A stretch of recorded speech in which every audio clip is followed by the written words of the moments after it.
구약 성경 한눈에 넣기. 눈이 이렇게 작은데 어떻게 특히 제 눈은 한눈에 넣는 게 불가능한데요. 구약 성경을 한 가지 관점을 이렇게 쭉 보는 방법이 여러 가지가 있습니다. 뭐 구속론적인 관점에서 또는 언약의 차원에서 이렇게 쭉 볼 수도 있고요. 뭐 저 같은 경우는 예를 들면 나무라는 걸로 쭉 볼 수도 있어요. 창세기 선악을 알게 하는 죄의 근원이 되는 나무로부터 모세 지팡이 구원의 상징일 수도 있죠. 그리고 나중에 예수 그리스도의 십자가의 나무, 요한계시록의 생명나무, 그래서 성경 전체를 나무라는 주제를 가지고 볼 수도 있겠죠. 근데 제가 보기에 구약 전체를 관통하는 가장 중요한 어떤 키가 되는 게 뭘까? 그것을 이제 예수님을 통해서 보는 거죠. 근데 그것을 제 마음대로 생각하는 게 아니고 예수님께서 친히 그렇게 말씀하셨어요. 요한복음 5장 39절에서 너희가 성경에서 영생을 얻는 줄 알고 성경을 연구하거니와 이 성경이 곧 내게 대해서 증거하는 것이다. 예수님 당시에 성경은 뭐겠어요? 구약이잖아요. 그러니까 구약이 예수님에 대한 거니까 구약을 볼 때 예수님 생각하면서 읽으라는 거죠. 심지어 예수님께서 부활하신 다음에 엠마오 도상의 제자들에게 나타나서 누가복음 24장 44절에 보면은 그런 이야기까지 하셔요. 또 이르시되 내가 너희와 함께 있을 때 너에게 말한 바 곧 모세의 율법과 선지자의 글과 시편에 나를 가리켜 기록된 모든 것이 이루어져야 하리라 한 말이 이것이라. 그러니까 예수님이 친히 구약을 자기에 대한 이야기라고 하신 거예요. 그래서 구약을 볼 때 우리가 예수님을 생각하면서 쫙 관통해서 읽는다면 의미가 있겠죠. 근데 예수님께서 구약을 세 부분으로 나눴어요. 첫 번째는 그 모세의 율법이죠. 율법서죠. 그 율법서는 예수님이 희생의 제물로 제사장으로 우리의 죄를 사하러 오실 분이라는 것을 염두에 두고 읽으면 아까 레위기 굉장히 지겹다 그랬잖아요. 네네. 막 예수님의 십자가의 죽으심, 그 고난이 그 제사 제도의 그 참혹한 피 흘리는 현장에서 의미가 되새기면은 예수님 생각나면 그게 읽혀지겠죠. 오히려 감격하겠죠. 그러니까 그런 식이죠.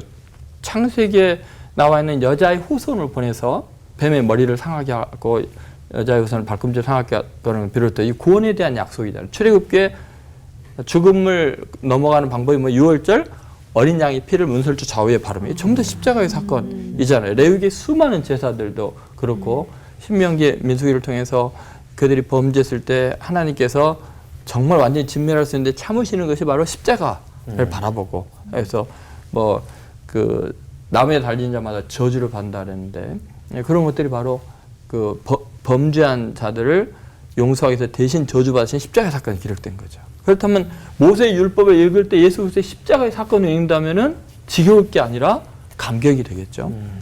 두 번째 선지자들 글이라고 되는데 선지자의 글은 선지자들이 활동했던 그 역사적인 사건들 사사기부터서 역대하까지 나오는 많은 선지자들이 활동했을 때 왕들을 책망하는 이야기 나오죠. 그런데 그 역사서와 예언서에 나와 있는 가장 중요한 인물이 다윗 왕이에요.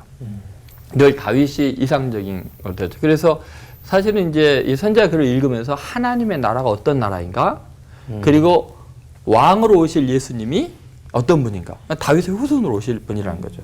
그래서 늘 기준이 다윗 왕입니다. 나중에 이제 남왕국과 북왕국으로 솔로몬 왕 이후에 이제 나눠졌을 때 왕들이 타락하고 잘못하면 재앙이 덮치고 전쟁이 일어나고 망하고 그러잖아요. 그때마다 하는 말이 뭐냐면 다윗과 다른 길로 갔다. 다윗 왕과 다른 길로 갔다. 그건 뭐냐면 계속해서 다윗 왕에 대한 어떤 이상화죠.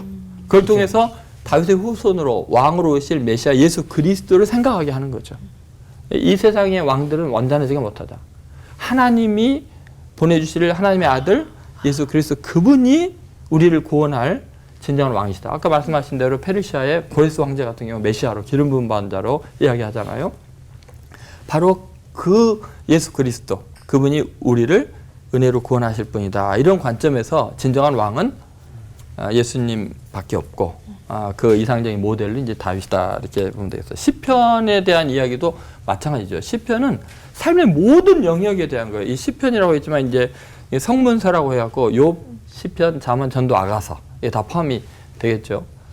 욥 같은 경우는 인생의 의인의 고난이잖아요. 도대체 이유 없이 왜 의인이 고난당해야 되느냐. 그런데 그거보다 더 본질적인 문제는 뭐냐면 하나님의 절대적인 주권에 대한 거예요. 그러니까 하나님의 뜻대로다. 예수 그리스도의 십자가의 사건은 그야말로 의인인데 왜 죽어야 되느냐. 너 하나님이 너 하나님 사랑해서 구원하실 걸 그런데도 죽음 당하시잖아요. 그런데 그건 하나님의 절대적인 주권에서 우리를 구원하기 위한 의인의 고난이었다는 거죠. 그 시편에 나오는 많은 고난 속에서 울부짖고 부르짖는 것이 예수 그리스도께서 나의 하나님 어찌하여 나를 버리셨나이까. 예수님의 심정을 우리의 고난을 통해서 이해하게 되는 거죠. 그래서 시편 22편 같은 경우는 십자가 사건이 그냥 그대로 구체적으로 예언이 돼 있어요. 예수님 십자가 사건 1000년 전의 사건인데. 그리고 뭐 잠언은 지혜를 찾고 찾아가는데 예수님을 찾고 찾으면 만난다는 것이고, 그리고 전도서 인상에 허무함이 있지만 아가서의 왕과의 뜨거운 사랑을 통해서 인생의 허물을 극복할 수 있다는 이야기죠. 그러니까 예수님은 그 모든 것들이 예수 그리스도의 사랑을 통해서 구약 전체가 하나님의 사랑 고백이라고 이야기를 해주거든요. 하나님이 얼마나 나를 사랑하면은 나를 너희들 위해서 보내서 희생이 제물이 되게 했겠냐는 거예요. 우리가 하나님의 성경을 읽을 때 아까 차 교수님이 말씀하셨지만 나를 사랑하는 하나님의 사랑 고백이 구구절절이 있다면 내 영안이 열려서 그 말씀을 읽기 시작한다면 얼마나 행복하겠냐는 거예요. 꼭 사랑의 고백으로 구약을 읽으시면 예수 그리스도의 십자가의 구속의 은혜가 여러분 마음속에 새롭게 새겨질 줄로 믿습니다. 기도하겠습니다. 주님, 우리에게 주신 그 독생자의 희생의 사랑이 얼마나 큰 하나님의 사랑 고백이었는지, 구약에 나와 있는 하나님의 질서와 율법을 어기고 타락한 저희들을 구원하시려고 그 많은 희생의 제물을 피를 강같이 흘리면서 우리의 죄를 사하려고 애를 쓰시고, 그 많은 반역의 행위 속에서도 결국 우리를 구원하시기 위해서 독생자를 우리의 왕으로 보내주실 주님을 생각하며 감사를 드립니다. 오늘부터 주님의 사랑 고백으로 알고 그 모든 말씀을 사모여 읽게 하시고 주님께 감사가 넘치는 저희들의 삶이 되게 하여 주옵소서. 아멘. 예수님의 이름으로 기도합니다. 아멘.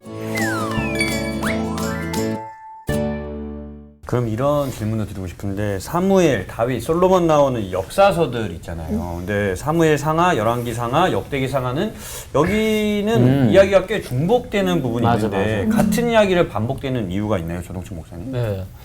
저도 이제 처음 성경을 읽을 때 읽었던 것 같은데 또 읽어서 내가 뭐 잘못 읽었나 이렇게 생각을 했어요. 그래서 사무엘 상하, 열왕기 상하를 읽고 역대기를 읽는데 또 반복이 되니까요. 근데 그것은 이제 사관이 달라서 그래요. 역사관이. 근데 그 사관이 다른 이유는 그 책이 쓰여지는 목적, 시대가 다르기 때문에 그래요. 그러니까 어떤 사관을 가지고 보느냐가 중요한데, 그 사무엘 상하, 열왕기 상하는 그 사사기부터서는 신명기 사관으로 쓰였어요. 신명기 사관이라는 게 뭐냐면 모세 오경에 있는 그 신명기 사관은 하나님의 말씀을 어기고 범죄하면 하나님이 징벌을 하셔요. 심판을 하시고, 그래서 부르짖어서 회개를 하면은 구원해 주시는 내 사이클로 돌아가거든요.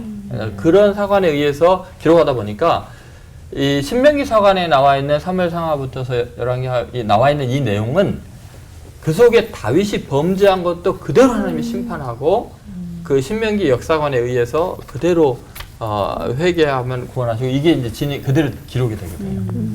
그건 왜 그러냐면은 신명기 사관은 이스라엘이 하나님의 선민인데 왜 망했느냐라는, 그러니까 바벨론에까지 나중에 이제 남유다까지 망했을 때 도대체 왜 우리가 망했을까? 그 관점에서 역사를 돌이켜서 기록해 보니까 죄를 지었고 하나님의 심판이 만 거고 회개하면 구원해 주니까 우리가 회개해야 된다. 이런 관점에서 이제 쓴 거예요.